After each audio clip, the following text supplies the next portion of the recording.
l'ouverture. Mais d'abord, le monde bouge, Axel de Tarlet. Bonjour. Bonjour Mathieu. Le succès de l'opération Moi sans alcool. Même Pernod Ricard s'y met. Écoutez bien, Pernod Ricard lance des alcools sans alcool. Voilà, alors d'abord le succès de cette opération, en effet, malgré le refus du gouvernement de soutenir le mois sans alcool, eh bien 2 Français sur 3 approuvent cette idée d'un mois où on fait une pause et même 24% disent l'avoir fait. C'est un Ils ont sondage. peut-être ressenti le besoin après les fêtes aussi. Voilà, et puis ce n'est qu'un sondage, on ne sait pas, on n'est pas allé dans la cuisine. Mais si on regarde en Grande-Bretagne, qui est à l'origine du concept, le mois dernier dans les supermarchés, les ventes de bières sans alcool ont tout de même bondi de 40%.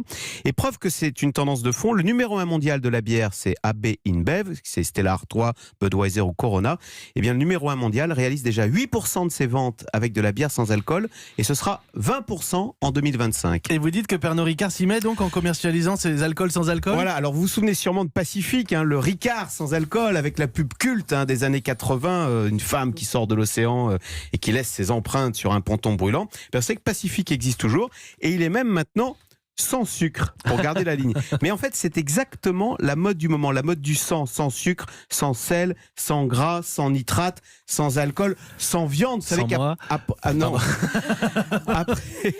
Après le Dry January, les Anglais viennent de lancer le Veganuary, le mois de janvier sans viande. Alors, vous savez, c'est toute la tendance pour consommer mieux et prendre soin de sa santé. Donc oui, Pernod Ricard suit ce mouvement et vient de sortir en France un gin sans alcool, le gin Cedars, mais aussi un whisky sans alcool qui reprend tous les concepts tous les codes du whisky, c'est le Celtic Soul, ou même du vin light avec seulement 2 degrés d'alcool, parce que l'idée, ça n'est pas de revenir à la prohibition, mais simplement de réduire sa consommation en alternant un vrai gin, un faux gin.